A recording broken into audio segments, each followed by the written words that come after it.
জীৱনত এটা কাম কৰিবলৈ নাপায়, কি জানা নাই বাৰু? ৰাস্তা কাম। কওকচোন বাৰু, হয় নহয় ৰাইজসকল? আপোনালোকে কওক। আপোনালোকৰ গাঁৱত যেতিয়া আমি ৰাস্তা এটা বনাবলৈ যাওঁ, তেতিয়া কি আপোনালোকে সুখে শান্তি ৰাস্তাটো বনাব নিদিয়ে নেকি? এটা আহি ক'বহি কি বনাইছ, কি নাই, ইমান গালি যে কেলৈ দিয়ে? আপোনালোকৰ ইয়াত অকণমান পানী হ'লেও গালি খাব লাগে, আমি ৰাস্তা বনোৱাকেইটা অকণ বোকা হ'লেও মানে গালি খাব লাগে, ক'ৰবাত যদি মেটেল এটা কম হ'লেও গালি খাব লাগে, আৰু মেটেল পৰোঁতে যদি কেনেবাকৈ 5 মিনিট মানুহকেইটা ৰখিবলগীয়া হয়, সেইটোও গালি দিয়ে। আৰে আপোনালোকৰ ঘৰত গোলাম কৰিব গৈছোঁনে ইমান গালি দিবলৈ?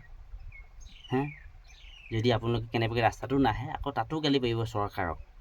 আৰু বনাই থাকোঁতে যদি আপোনালোকে কৰিব নিদিয়ে, কি বুলি ক'ব? গালি ওপৰত গালি কাম কৰাখিনি। আৰে সিহঁতে কি আমি মানুহ নহয় নেকি? অকল যে গালিয়ে পাৰি থাকিবলৈ আপোনালোকৰ। আৰে ৰাস্তা কাম কৰোঁতে অকণমান খেলি মেলি হ'বই, আপোনালোকৰ কাৰণে অসুবিধা হ'বই, কিন্তু সেইকণ অসুবিধা কষ্ট কৰাৰ পিছত আকৌ ভালকৈ যাবলৈ পাৰিব। কিন্তু সেইকণকো নুবুজে, ইমানেই গালি পাৰিবলৈ। আৰে তেতিয়াহ'লে ৰাস্তা নহ'লেও হয়চোন আপোনালোকক। কেলৈ এনেই আকৌ প্ৰতিবাদ কৰি ৰাস্তা লাগে বুলি? যদি মই মিছা কৈছোঁ, আপোনালোকে কওকচোন বাৰু, কোনকেইজনে নাই কোৱা? যিকেইজন ফেচবুক চাই থাকে, চবেই পায়ে থাকে ৰাস্তাৰ বিষয়ে, সেইকেইজনে গম পাব। যিকেইজনে কৈছে চাগে সেইবিলাকৰ মূৰত ধৰিব, কাৰণ নধৰা নহয়। যিকেইজনে নকয় সিহঁতেও বুজিব। আৰু ৰাস্তা কাম কৰোঁতে আমি এই গৰমত টিকাফটা ৰ'দত কাম কৰি আছোঁ, আমি এনেই কাম কৰি থকা নাই। আপোনালোকৰ কথা শুনি থাকিবলৈ নহয়।